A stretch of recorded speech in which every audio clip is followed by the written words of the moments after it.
Muy buenas noches o buenas tardes. Sean todos y todas bienvenidos a esta 10ª reunión acerca de tópicos de automotivación y desarrollo personal. Soy el doctor Miguel Herrera, psiquiatra, psicoterapeuta y actualmente coach de vida con propósito. Esta 10ª sesión la he denominado de anclajes y propulsores. ¿Qué quiero decir con esto? Que vamos a considerar una serie, o voy a considerar, para hacerlo en particular, una serie de recursos que podemos utilizar en una serie de situaciones que son a veces problemáticas en las vidas de muchas personas. Cuando comencé a interesarme en la investigación cualitativa por allí por los años 2008, 2010, por allí, conocí el doctorado de intervención en crisis en la Universidad Autónoma de Madrid. Tuve la oportunidad de conocer un software o un recurso informático para la investigación cualitativa, que es el Atlas T. Me entrené un poco con un par de profesores en esta temática de Atlas T y lo cito ahora porque recuerdo que allí comenzó a surgir en mí una inquietud de algo así como de categorizar una serie de situaciones, de eventos, problemas, factores que pueden ser categorizados como una forma de transmitir lo que se quiere transmitir y de que la persona pueda seleccionar mejor el aspecto, la situación o el tema que necesita enfocar en profundidad o con amplitud.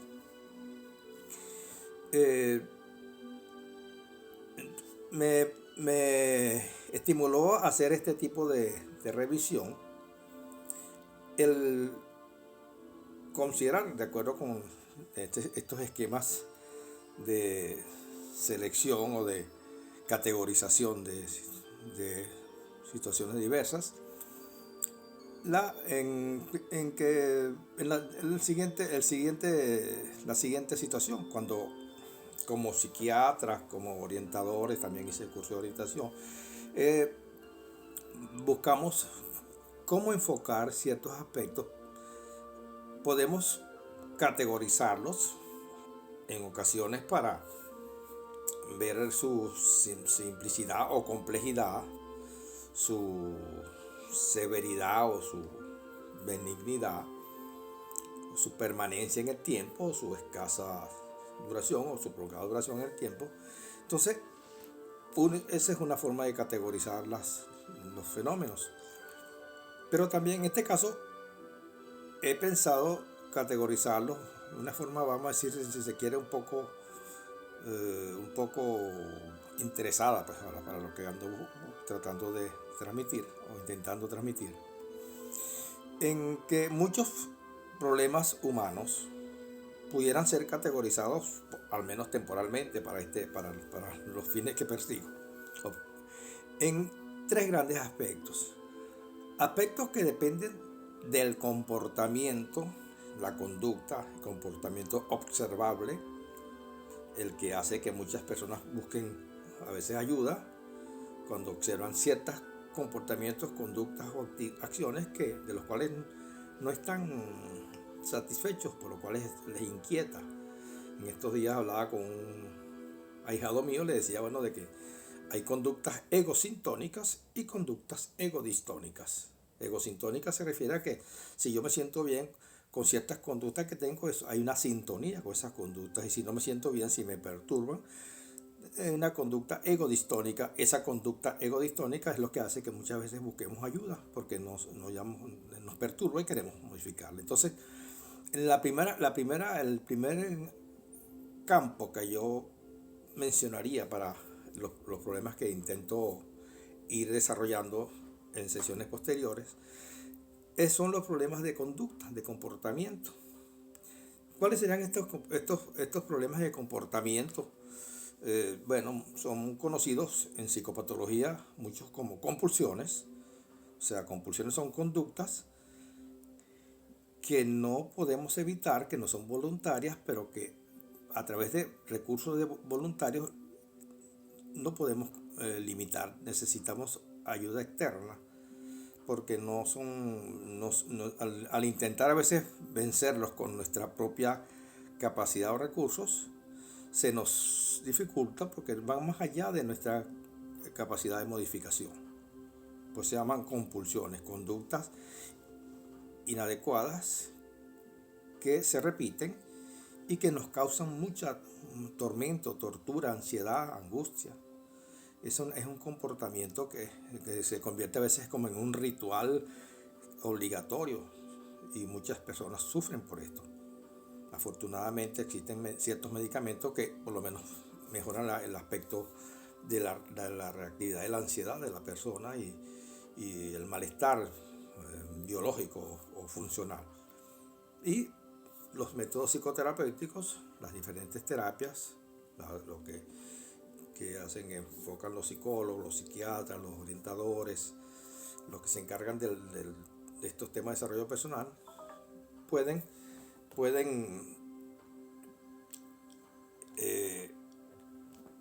vamos a decir, enfocarse en ellos para buscar métodos de ayuda, simples o colectivos. Otro aspecto frecuente en las conductas que nos perturban, comportamientos, son las conductas impulsivas. La impulsividad es aquello que hacemos sin pensar, sin medir las consecuencias, sin saber, sin detenernos a pensar lo que vamos a provocar con eso, sino son también como inevitables, pero son a veces más destructivas de otros, vamos a llamarlo así, que de la misma persona. Las compulsiones hacen sufrir mucho a la persona que las padece y la impulsividad produce en otros, en el entorno de la persona que las tiene o que las exagera, producen malestar, inquietud, insatisfacción, etc. Entonces ya serían dos aspectos del comportamiento, aquí entendiéndose como lo que hacemos motóricamente, con nuestros músculos, con nuestros movimientos, con nuestras acciones. Otro aspecto que son muy frecuentes en personas que acuden a buscar terapia, orientación, coaching, son las conductas, los hábitos nocivos. Muchos hábitos nocivos son a veces bastante difíciles de eliminar voluntariamente. Muchas personas encuentran recursos, otros tienen que ser ayudados por personas, individuos o por colectividades. Si extendiéramos las apreciaciones, las conductas de psicopatología social solamente pueden ser controladas por esos especies de contenedores o de contendores de tipo social para que no se expandan y no dañen a mucha gente. Y otra conducta que frecuentemente que produce motivos de consulta en orientadores, psicólogos, psiquiatras, coach y todo lo que se dedican a los tópicos, a los temas de mejoramiento personal, son las conductas tóxicas. Prefiero llamarlas conductas tóxicas porque se ha generalizado mucho el término de personas tóxicas y la persona en sí no es tóxica. Una persona, por muy tóxica que pueda ser denominada, tiene ciertos elementos que no pueden ser considerados como tóxicos, pero los elementos tóxicos son de tal magnitud o de tal intensidad o de tal severidad que hacen que se generalice como si fuera toda la persona la que es tóxica. Son conductas tóxicas, conductas que no podemos controlar, o a veces, aunque la podamos controlar, las mantenemos porque derivan lo que decía un famoso hipnólogo que Milton Erickson llamaba producen un placer vicioso, porque no hay nada no hay ninguna conducta inadecuada que no se haga, siempre derivando algún placer para el que la ejecuta. Y eso que pareciera algo así como increíble, pero es cierto, los estoicos se han dado cuenta que hay conductas que tienen que ser preparados para soportarlos, porque no son tan infrecuentes como mucha gente piensa. Entonces el dañar al otro, la sociopatía, la mitomanía, bueno, por aquí no me gusta extenderme porque no trato de profundizar mucho, sino simplemente dar estas pinceladas, estas cápsulas para el conocimiento de las personas. Entonces esa sería la primera categoría que yo colocaría en este momento: los comportamientos de conductas, la impulsividad, la compulsividad. Otro sería la pasividad, que sería lo opuesto a la impulsividad, la pasividad. Hay personas que no usan para nada o muy poco sus capacidades de respuesta, su asertividad, como veíamos la vez pasada en la novena sesión de estas conversaciones.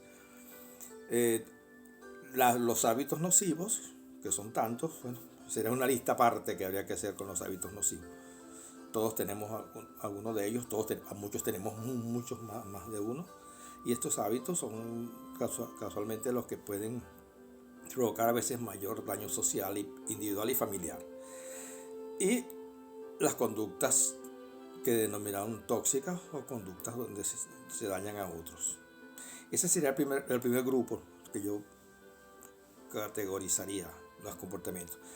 Otro gran grupo es el grupo que estaría incluido en el área del pensamiento.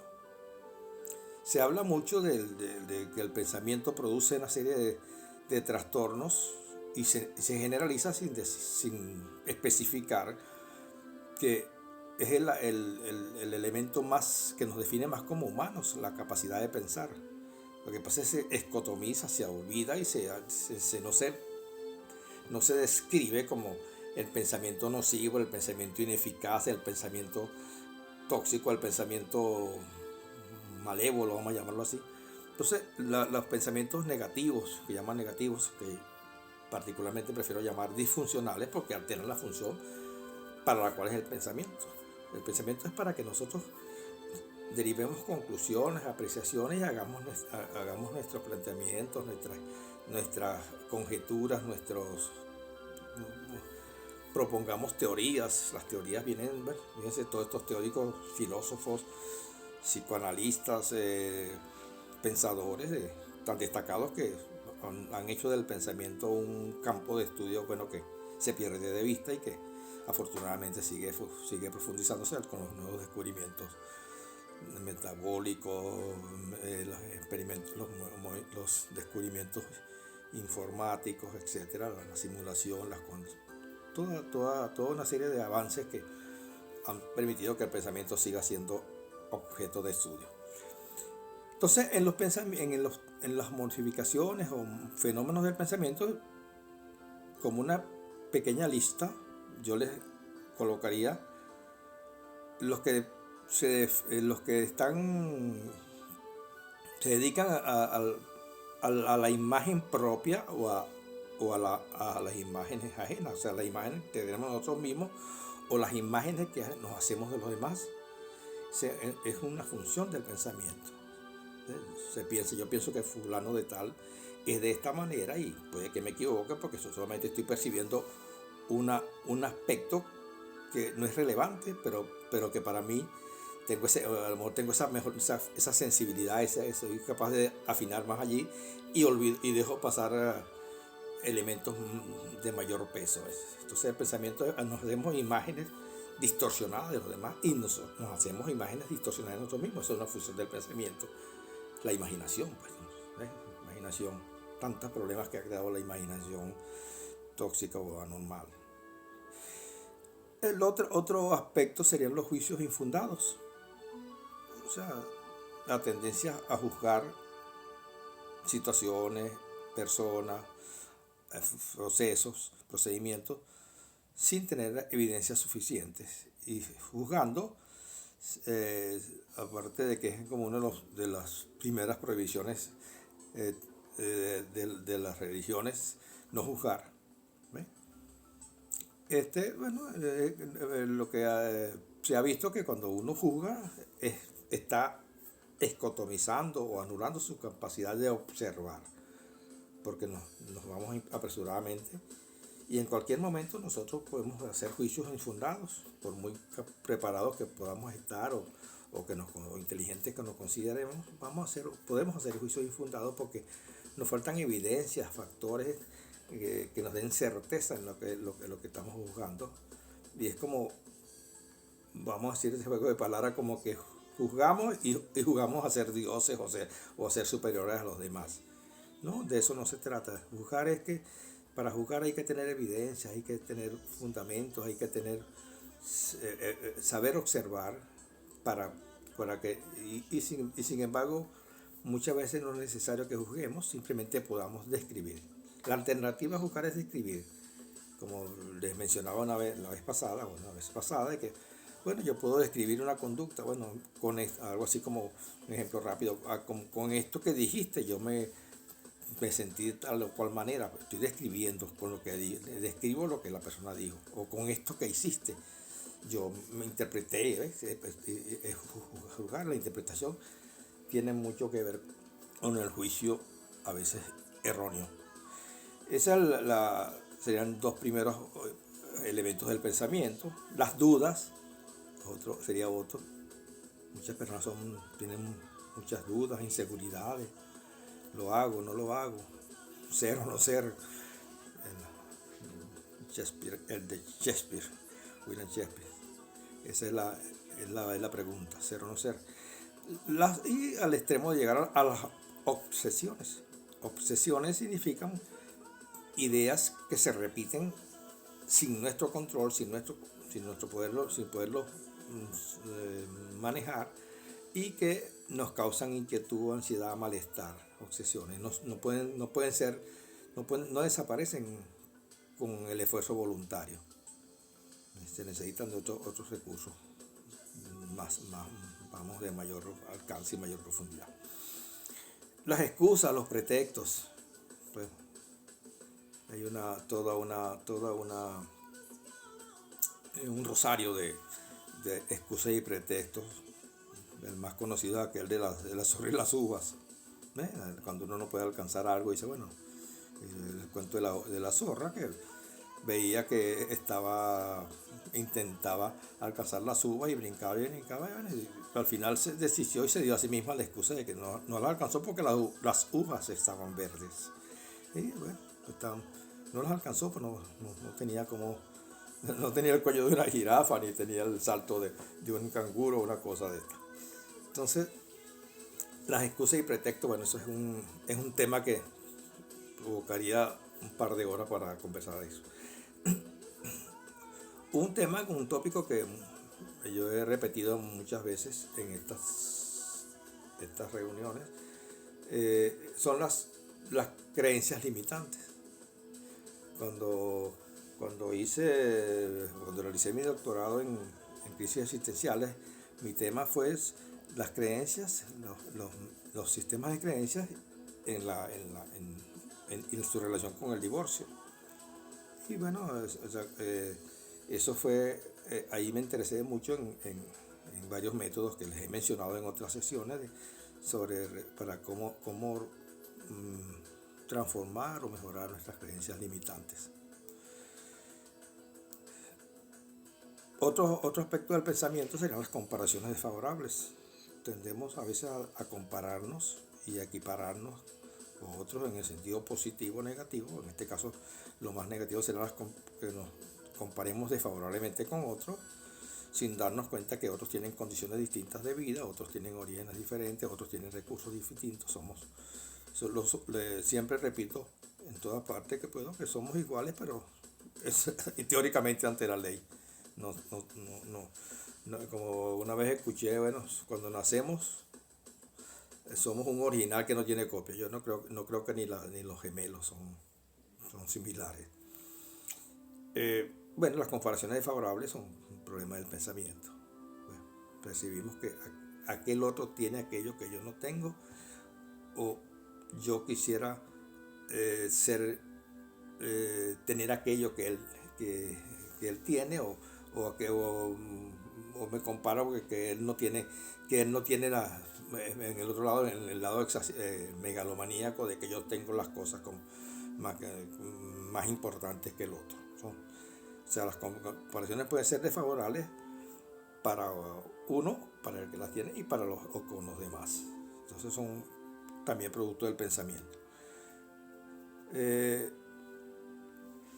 Incluiría aquí también, no quiero alargarme mucho, pero veo que va a tardar más de lo habitual, las perspectivas o formas de percibir. Cada cabeza es un mundo, dicen.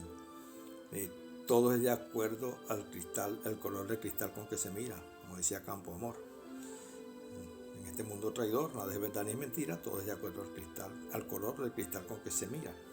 Y este tipo de perspectivas, formas de ver, son una de las causas o los causales o los promotores de muchos conflictos innecesarios y muchas situaciones críticas o conflictivas. Otro aspecto que puede ser incluido en el área del pensamiento serían las expectativas irreales o ilusorias. Nos hacemos a veces expectativas que van más allá del alcance de nuestras posibilidades, son más allá de las capacidades que tenemos, de las habilidades que tenemos. Entonces eso hace que incluso parece mentira, hay depresiones, existen depresiones porque uno se hace expectativas muy altas de lo que puede lograr, y entonces cuando ve que no las logra se deprime. Habitualmente las depresiones son más frecuentes en personas que pierden algo, a alguien, personas, situaciones, trabajo, etcétera, posiciones, o por traumas o duelos, pues. Entonces, pero que hay depresiones también por tener expectativas irrealizables o muy ilusorias. O sea, expectativas exageradas de acuerdo a nuestras capacidades o competencias. Otro aspecto que es un tema de consulta o de inquietud son los recuerdos pasados. El pensamiento nos lleva a estar recordando, a veces compulsivamente o obsesivamente, sería más adecuado, a veces obsesivamente, por aquello que llaman cogniciones, son esos pensamientos involuntarios que aparecen sin tener relación con lo que estemos pensando y que nos perturban en una forma circular. Entonces esas cogniciones, o yo prefiero llamarlos, vamos a dejarlo como cogniciones, y se pueden ser por tristezas, por tragedias, por factores traumáticos. Entonces son unos recuerdos pasados que están orbitando permanentemente en nuestra mente y no podemos evitarlo, y llegando al nivel de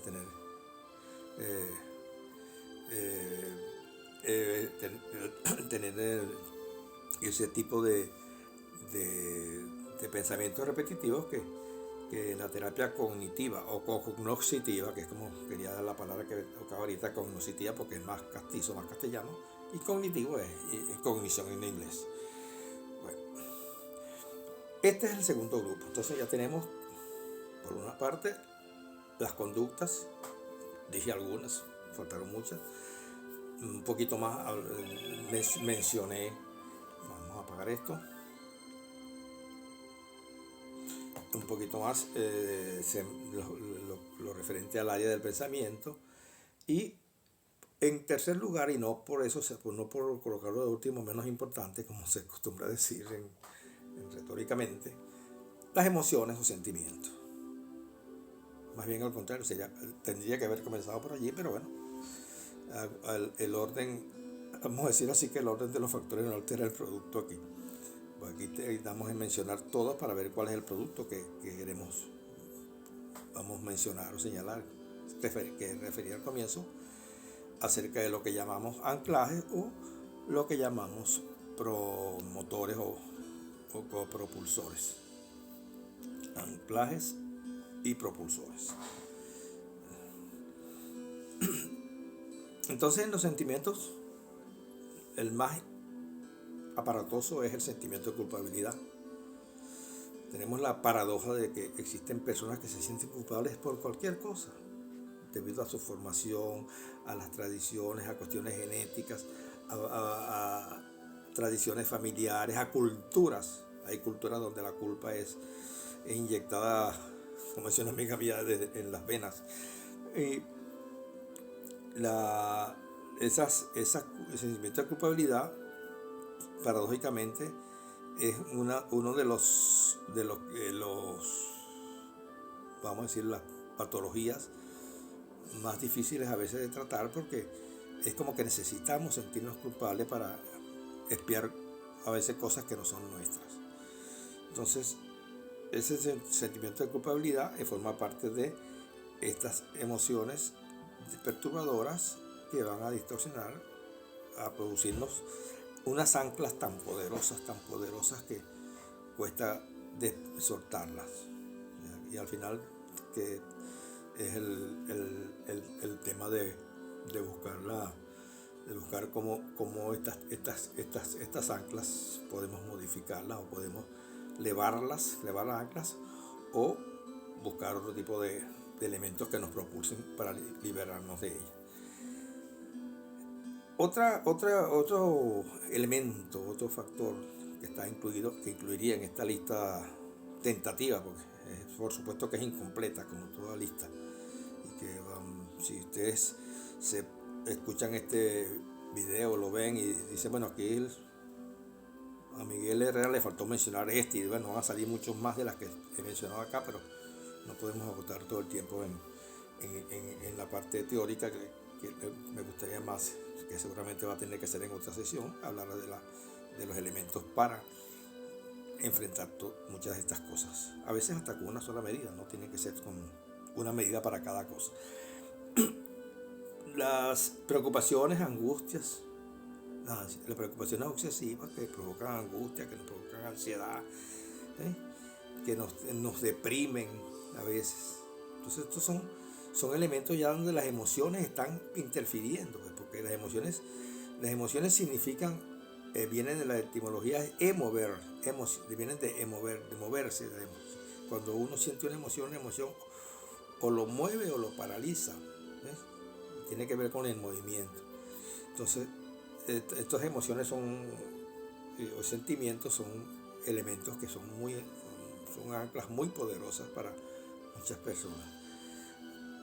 Otra serían los apegos.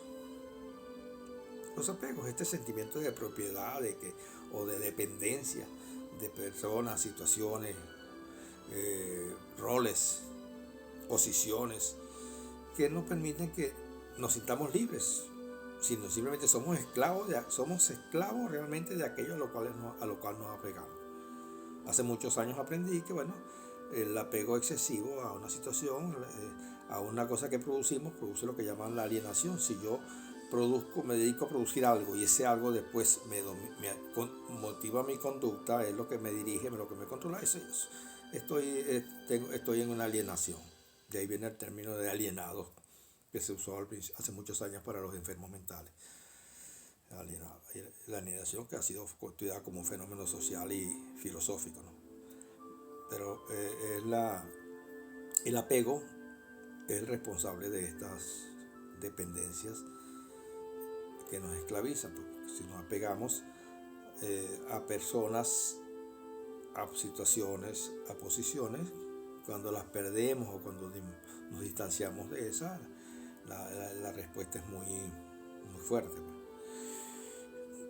Y por último, para esta revisión, que seguramente es sucinta o no es tan detallada como pudiese ser, son los temores y fobias. Entonces, los temores y fobias son causa de muchos frenos en las conductas, en los desarrollos personales, o sea, en la automotivación. Si nosotros queremos motivarnos, tenemos que comenzar a luchar con los temores. Tenemos temores, hay temores ancestrales, el temor a la muerte, el temor a la locura, el temor a la enfermedad, Bueno, hay tantas fobias como palabras existen, ¿no? Agorafobia, claustrofobia, eh, nictofobia, temor en la noche, aracnofobia, hasta por ahí suena hay una película, creo que hay una película que se llama así. Entonces, estos temores, estas fobias, son anclas muy poderosas. Entonces, para ir cerrando, ¿por qué hablamos de anclas? ¿Qué es un ancla? El anclaje es un recurso que ha sido descrito por la programación neurolingüística, de la cual tuve la oportunidad de hacer un máster, donde el concepto fundamental es que un estímulo nos provoca un estado de ánimo o un estímulo que puede ser indiferente para otros, a ciertas personas le evoca un estado de ánimo. Para entender esto mejor hay que recordar el tradicional o clásico experimento de Iván Pavlov, que le colocaba la alimentación al perro, un perro que estaba y entonces el perro saliva cada vez que iba llegando, le fue creando un condicionamiento. Y después solamente al tocar la campana, les asociaba una campanita y al tocar la campanita ya el perro salía antes que llegara la comida, y por supuesto lo engañaban a veces, no llegaba ninguna comida. Esto que parece una cosa tan de la investigación de la ciencia, lo han utilizado muchos dirigentes políticos para sojuzgar a sus poblaciones indefensas con desconocimiento, y lo mantienen dándole la campanita sin darle ningún tipo de alimento. Entonces solamente ese es un anclaje. Un anclaje es la evocación de un comportamiento acudiendo a un estímulo que en otras oportunidades no lo provocaría. ¿Quieren un ejemplo?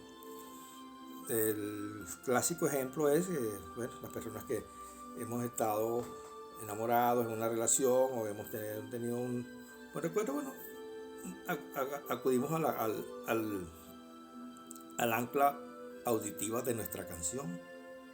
Esa es nuestra canción, esa es la canción o nuestra melodía. Los olores de la abuela. No, la abuela, claro, yo menciono de la abuela, entonces son aquellos sitios donde el niño va a pasar a veces sus vacaciones con la abuela, o la abuela es una excelente cocinera, y los olores que percibe a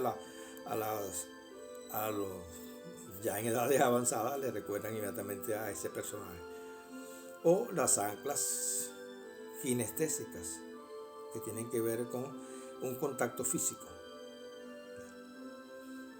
Si alguien tiene una pérdida, una persona muy querida, basta que usted llegue y le dé el pésame y tal, y entonces enseguida lo va a provocar una crisis de llanto, porque la persona siente, como dicen, el hombro que le está apoyando. Esa ancla es un apoyo, ese hombro que tantas veces se pide a tener un hombro que sostenga. Bueno, entonces es un ancla. Entonces, lo que quiero transmitirles hoy, ya para ir terminando, es que las anclas pueden ser reforzadoras de comportamientos inadecuados o liberadoras de comportamientos inadecuados. Entonces, pues, las anclas pueden ser importantes para la transformación, que así era el título de esta sesión, anclajes y propulsores para la transformación humana, pero también pueden ser frenadores de conductas, pero pueden ser liberadores o propulsores de conducta.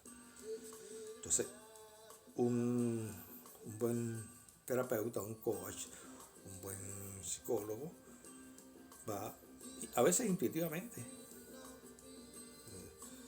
En esto ya leía que el descubrimiento de las anclas por Richard Bandler, que es uno de los creadores de la programación neurolingüística, fue algo así como accidental, porque él se dio cuenta que una persona le tocaba la rodilla, y cuando le tocaba la rodilla el hombre caía de nuevo en un ataque de rabia por una situación que aparentemente ella había superado. Entonces las anclas pueden ser, dependiendo de los y esto requiere otra explicación, pero vamos a decir simplemente para ir cerrando, que tenemos formas distintas de percibir. Unos percibimos más visualmente, más, otros percibimos más auditivamente, y otros tenemos nuestro canal de perceptivo más abierto, es el contacto. Personas que necesitan, al verte, necesitan abrazarte. Por eso quizás, bueno, no me saldría mucho del tema, pero con esto de la pandemia, mucha gente ha caído en problemas patológicos, o situaciones complicadas que le han llegado hasta decisiones trágicas, por el aislamiento, el acostumbramiento a estar. Son personas muy kinestésicas, necesitan estar en el contacto físico abrazado, y las prohibiciones que muchas autoridades, entre comillas, imponen, no se dan cuenta, no perciben que eso tiene que tener un efecto, tiene que tener ciertas interrupciones, ciertas modificaciones. No puede ser por eso es que hay tantas percepciones delirantes vamos a llamarlo así, de teorías de la conspiración, vamos a llamarlo así. ¿Por qué? Porque se abonan con este tipo de medidas extremadas a veces en el tiempo y a veces en la intensidad, en la duración y en la intensidad, el aislamiento. Bueno, ¿cuántas personas han tenido la tragedia, pues, de ver desaparecer su ser querido sin poderlo visitar en un hospital porque no puede entrar, porque está aislado para evitar la contaminación? Pero qué útil hubiera sido a esa persona y al mismo que se está yendo de este plano sentir que hay alguien que lo está despidiendo.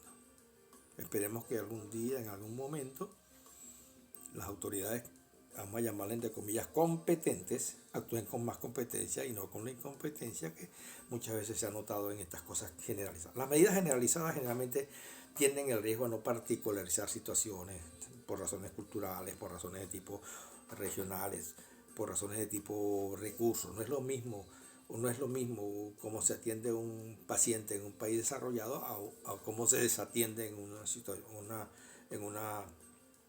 un país que está en estas comillas estoy abusando de las comillas hoy, en vías de desarrollo. No sabemos hacia dónde el desarrollo, pero se intenta hacer mismo comportamiento en tantas culturas, sociedades diferentes. Bien, entonces, para concluir, quiero que les quede fundamentalmente esta sectorización del pensamiento, las conductas y los sentimientos y emociones, y cómo en todos estos hay elementos que anclan conductas disfuncionales o negativas o tóxicas, y hay otras anclas que en vez de anclar, como su nombre lo indica, te permiten liberar, pues. Por eso la palabra anclas quizás es insuficiente para transmitir lo que quiero transmitir, que existe. Yo puedo transmitir con un abrazo un apoyo, y puedo transmitir con el abrazo también una agresión. Lo aprieto con fuerza allí. Hay algunos que dicen en forma un abrazo de oso, ¿no? Prefiero no verme nunca con un oso si me van a dar un abrazo de oso. Entonces es preferible que busquemos la manera de entender que anclas, la palabra ancla la asociamos con cosas que nos... El barco, pues, que frena el barco, evita que le vaya a la deriva, y en ese momento es necesario. Pero hay anclas que se les pasó el tiempo, hay que soltar, hay que elevar anclas y salir.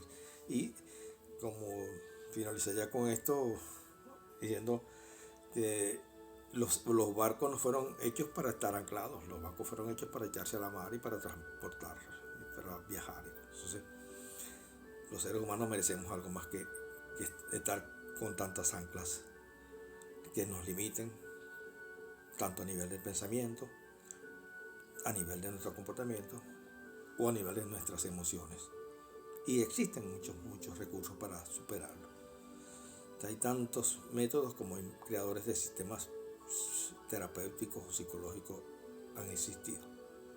Y no con esto, y con esto sí termino, quiero olvidar que hay muchos de estos factores que aparentemente son debidos a causas psicológicas funcionales, también tienen su base orgánica, física, que no pueden resolverse simplemente con palabras. Hay que hacer otro tipo de estrategias terapéuticas que le ayuden a,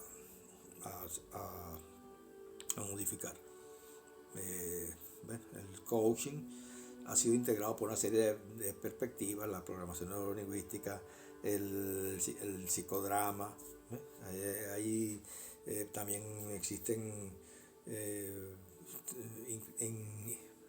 elementos psicoterapéuticos en el coaching que tienen que ver más con el tiempo, el timing y el deepening, el tiempo y la profundidad de cuándo hacer las intervenciones y cuándo no hacerlas, y cuándo develar, quitar capa de cebolla, y cuándo dejar que no someter a una persona a una terapia en un momento que no están en una situación de soportar ciertas verdades, y tampoco tenemos que mentirles. Primero no dañar, decimos los médicos. Bueno, gracias y hasta la próxima. Sus inquietudes me permitirán